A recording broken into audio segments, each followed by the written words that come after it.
There are moments in life that are hard to explain, moments that touch the heart. Oh, you make eye contact with a stranger, and something inside you almost stops. His isn't a feeling of fear. It's a familiar feeling, as if your soul has seen something it could never forget, as if it has simply remembered. Oh, you weren't looking for them. You weren't ready, at least not in the way you thought. And yet there they are, liar, unshakably real. Oh, fireworks, no dramatic signs from the universe. UST is stillness, a deep knowing, as if the world has settled into exactly where it should be, even if just for a second. Carl Jung believed that these kinds of meaningful coincidences weren't just fantasy or fate, but rather reflections of something much deeper, your soul's unconscious patterns aligning with the external world. In this video, we'll discover why. If someone is truly made for you, you won't need to force it. Oh, you'll feel it. Most of us have been taught to see life as a series of random events, coincidences, accidents, a universe operating blindly and meaninglessly. Carl Jung saw something else.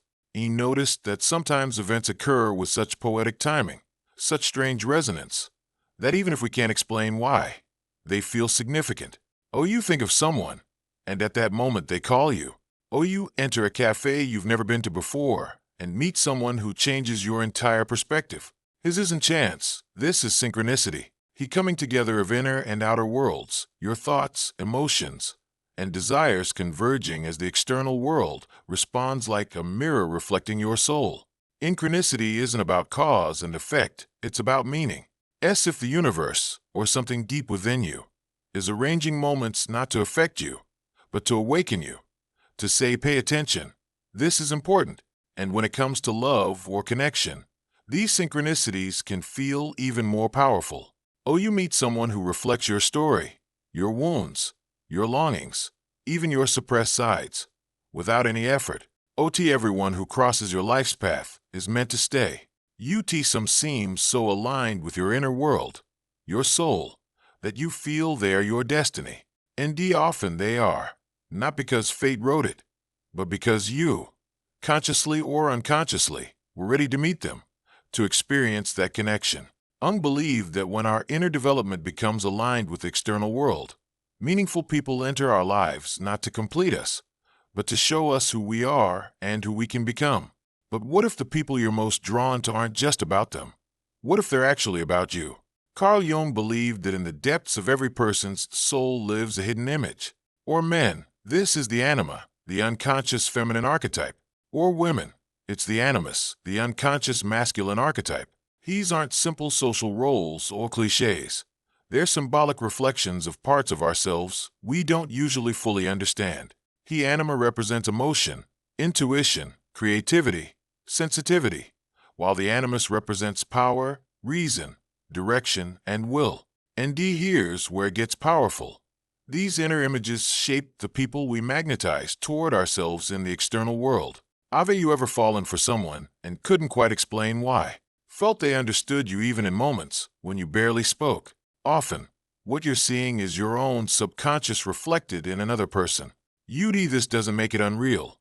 It makes it extremely meaningful, because the people who stir something deep within us often reflect parts of ourselves we're ready to reclaim and integrate.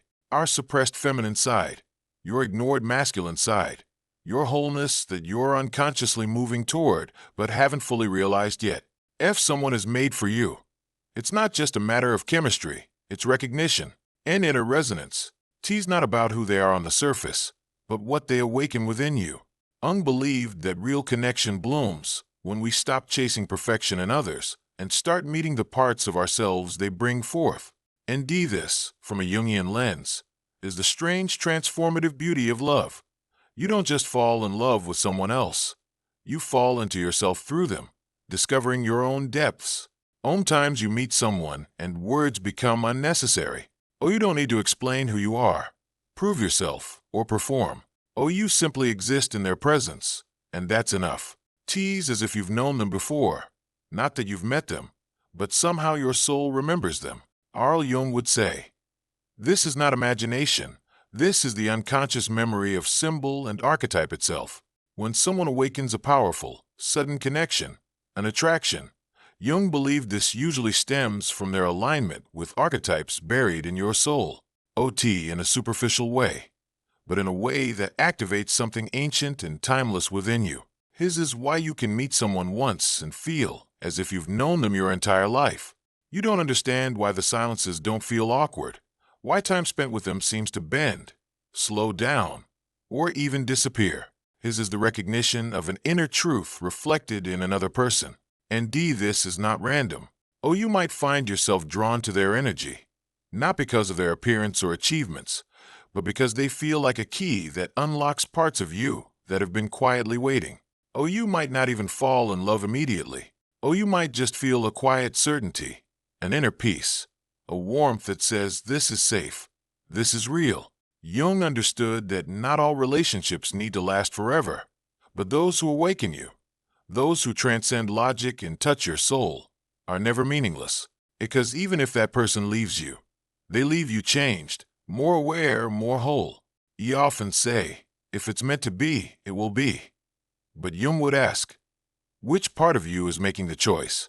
Is it fate, coincidence, or is your subconscious guiding you toward what your soul needs? If someone is made for you in the Jungian sense, they don't come to complete you. They come to reflect you, to mirror you.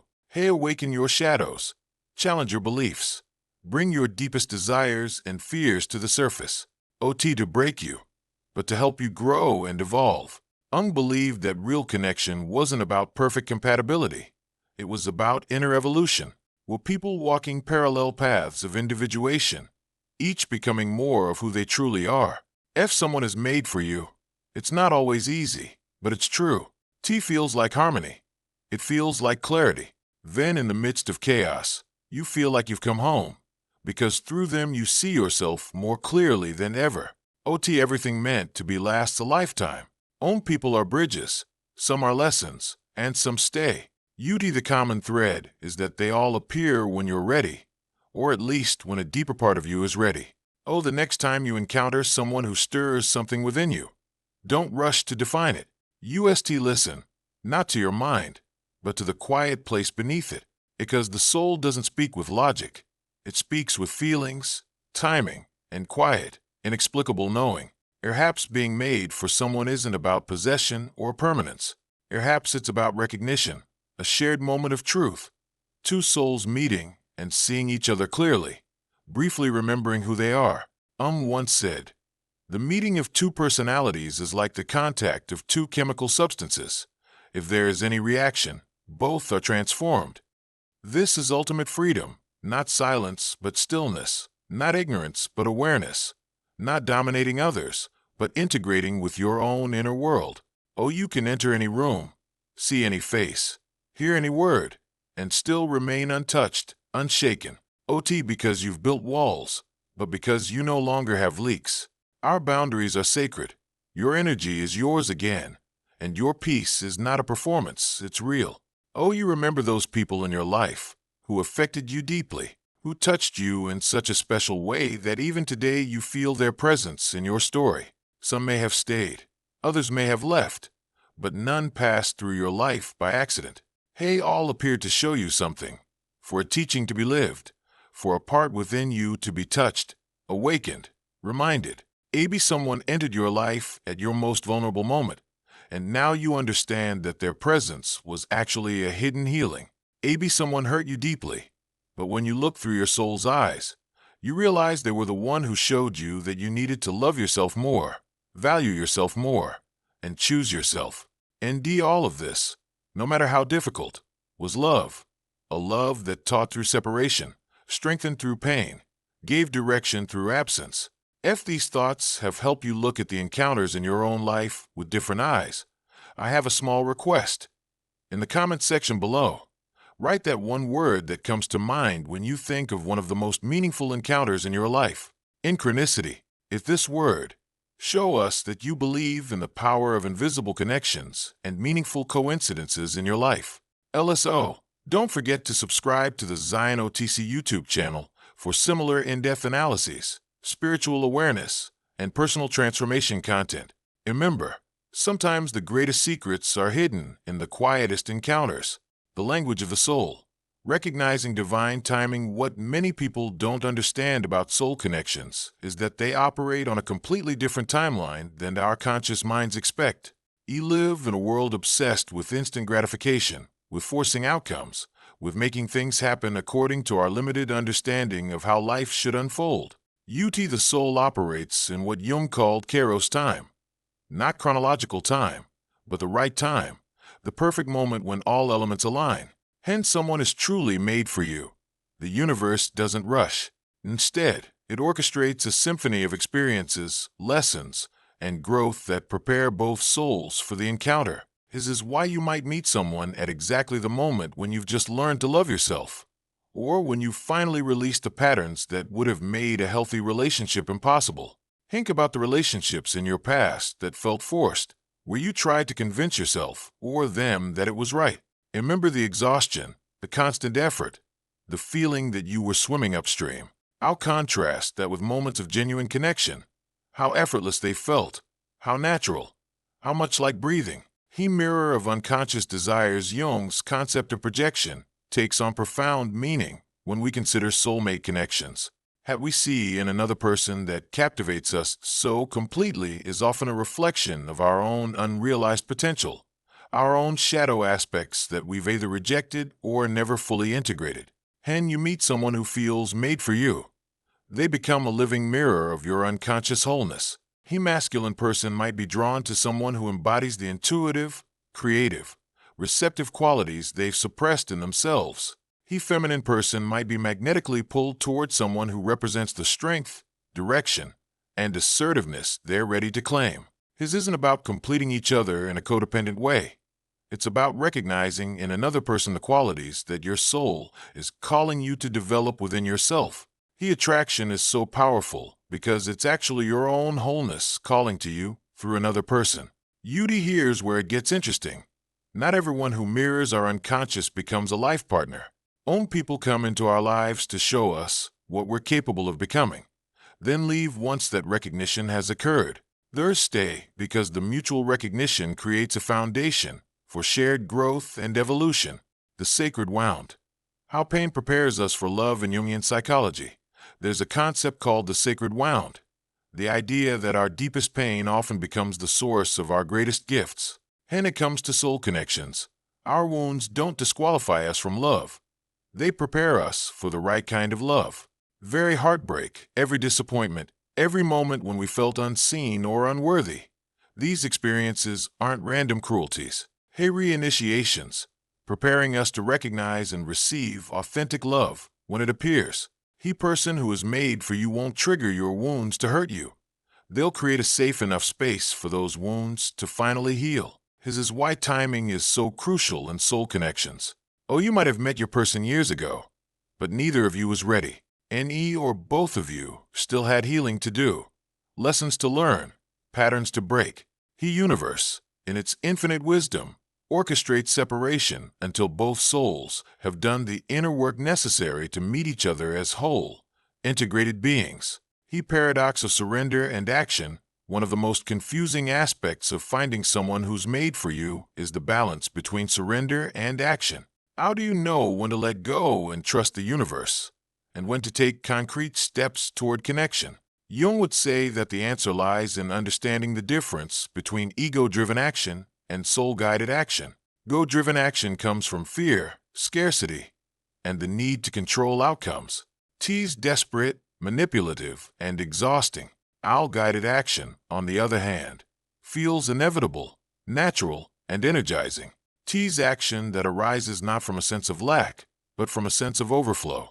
Hence, someone is truly made for you. The actions you need to take will feel obvious, almost effortless. You won't have to strategize or play games or try to make yourself more attractive.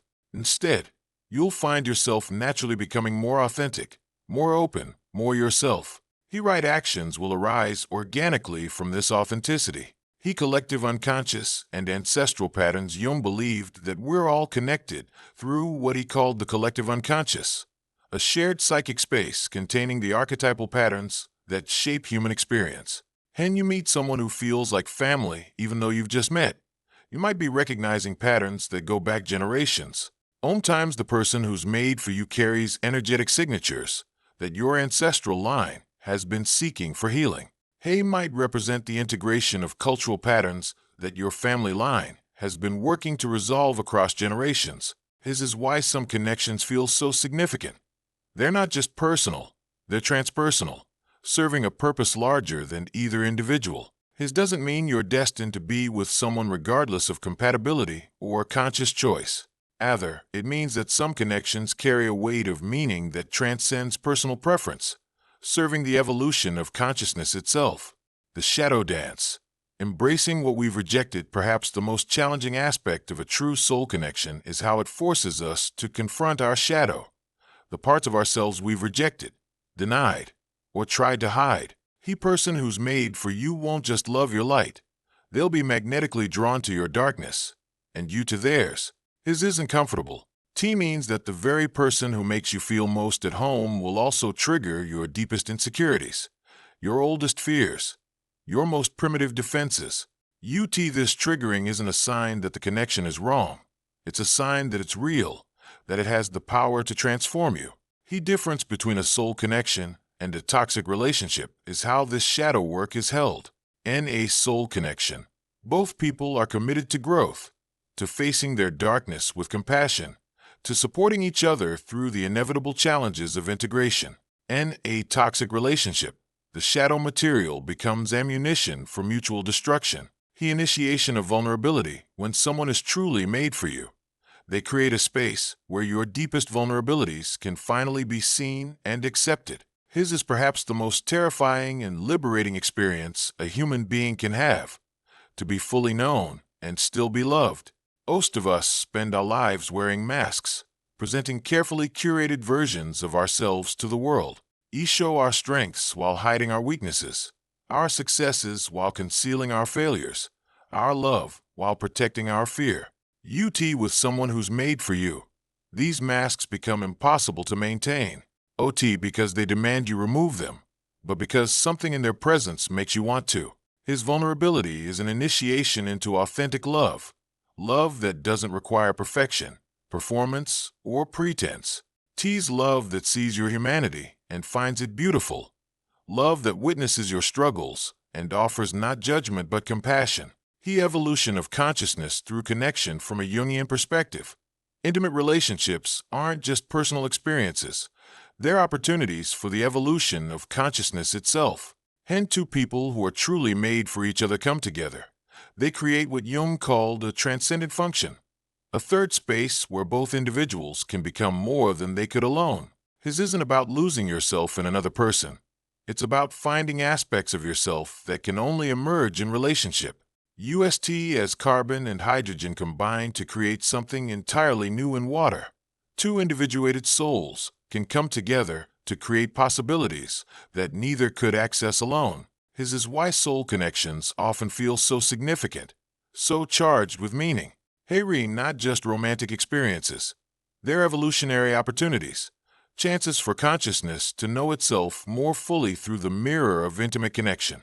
The art of sacred timing. If someone is made for you, the timing of your meeting will feel orchestrated by forces beyond your understanding.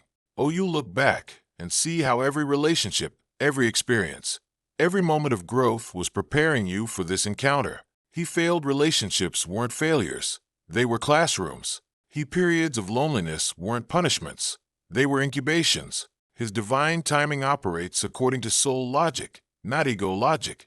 Our ego might want the connection to happen faster, to be easier, to follow a predictable timeline. Our soul knows better. T knows that premature connection can be as destructive as missed connection, that some gardens need entire seasons of preparation before they're ready for the right seeds. Rust in sacred timing doesn't mean becoming passive or fatalistic. T means learning to distinguish between inspired action and desperate action, between soul guidance and ego demands. You're aligned with sacred timing. Your actions feel effortless and inevitable. You're fighting it. Everything feels like swimming upstream. Recognition that transcends logic. Perhaps the most mysterious aspect of meeting someone who's made for you is the instant recognition that occurs. a knowing that bypasses rational analysis and speaks directly to something ancient within you. His recognition often happens in the first moment of genuine eye contact, in the space between words, in the quality of silence you share. His recognition is your soul identifying its reflection in another being. T's not based on shared interests, compatible personalities, or practical considerations, though these things may also be present. T's based on the recognition of essence, the wordless acknowledgement of kindred consciousness. His is why you can meet someone and immediately feel at peace in their presence, why conversations flow effortlessly, why time seems to bend and stretch in their company. Our soul has recognized home, not in the form of a place, but in the form of another being whose essence resonates with your own. UT recognition alone isn't enough for a lasting connection. Hat transforms recognition into relationship is the willingness of both people to honor what they've found, to create space for it to unfold, to support each other's continued growth and evolution. The most beautiful soul connections are those where both people understand that they've been entrusted with something sacred, not just their own happiness, but the evolution of love itself. They become guardians of the connection, protectors of the space where two souls can meet and remember who they really are. If these thoughts have helped you look at the encounters in your own life with different eyes, I have a small request. In the comment section below, write that one word that comes to mind when you think of one of the most meaningful encounters in your life. Synchronicity. If this word, show us that you believe in the power of invisible connections and meaningful coincidences in your life. LSO. Don't forget to subscribe to the Zion OTC YouTube channel for similar in-depth analyses, spiritual awareness, and personal transformation content. Remember, sometimes the greatest secrets are hidden in the quietest encounters.